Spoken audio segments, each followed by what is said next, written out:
21st century infrastructure must meet the needs of the 21st century passenger. Baggage processing and runway facilities must complement the terminals. Putting all this in place requires learning from the past and not taking mediocrity as excellence. That's the view of the former managing director of the defunct Virgin Nigeria Airline, Captain Dapo Olamide. He was speaking at a forum in Lagos. You cannot, it is not possible for you to determine your future unless you know where you're coming from. There is a reason why Kano Airport was built to accommodate the number of people it was built to accommodate at the time, in 1936. What did we do between 1936 and today? We tiled the floors. You launch a new terminal, a lounge that can accommodate 100 people. But even back in the 1960s, when the VC-10 was coming here, the VC-10 has 136 seats. So already, Kano Airport was too small in 1936 when it was built, but it was adequate at the time. But in the 60s, it was too small. What did we do between the 60s and today? Nothing. You can't go anywhere without infrastructure. It doesn't matter what grand plan you have for the future and how you intend to get there. You can bring in an Airbus A380 into Lagos. It can land on the international runway in Lagos. It can also land in Abuja. That's not a problem. But how do you disembark 500 passengers? How do they collect their luggage in a reasonable time frame? West African Airways Corporation, one of the downfall was the fact that flights were delayed because of inclement weather, Harmattan. Harmattan is inclement weather. It is not a tornado or a hurricane. It is just reduced visibility because of dust. In the rest of the world, they have what they call Category 3 approaches, Category 3C approaches, A, B, or C. You can land in 0 visibility. In other words, you can't see me talking to you here, but you can land an airplane.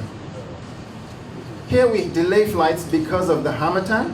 In the same problem that killed West African Airways Corporation in 1958, we haven't solved that problem. So what lesson have we learned?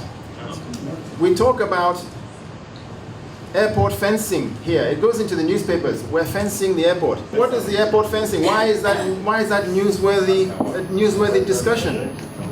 If you can't fence your airport, you have other problems.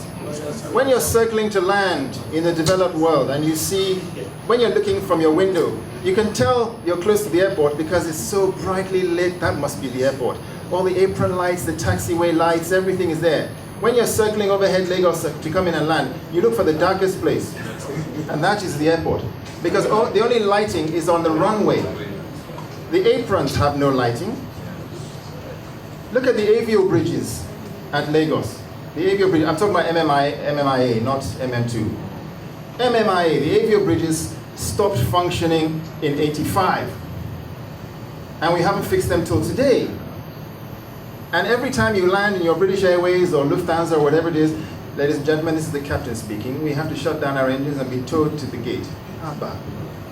And nobody seems to be embarrassed about that. What are the lessons learned? No. Do you see why I'm saying there have been no lessons learned?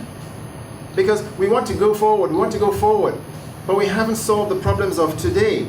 We need to know where we are today. You see, the problem is in summary. Let me just summarize it. We have set mediocrity to be the new benchmark of excellence. Yeah. Thank you. You are happy to drive on the roads with cars on either side of you, downforce being lawless, traffic lights, nobody's obeying them, and you just say, nah, so you be.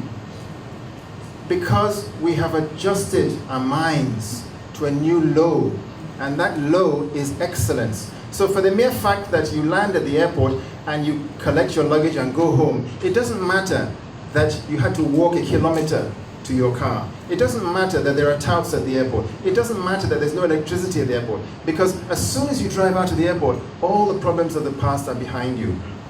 What are the lessons learned? So I'm very, very deliberate in what I've said. The only way you can move forward is with infrastructure. You have to have infrastructure, otherwise you're going nowhere. And we've got to set a new benchmark for where we want to be.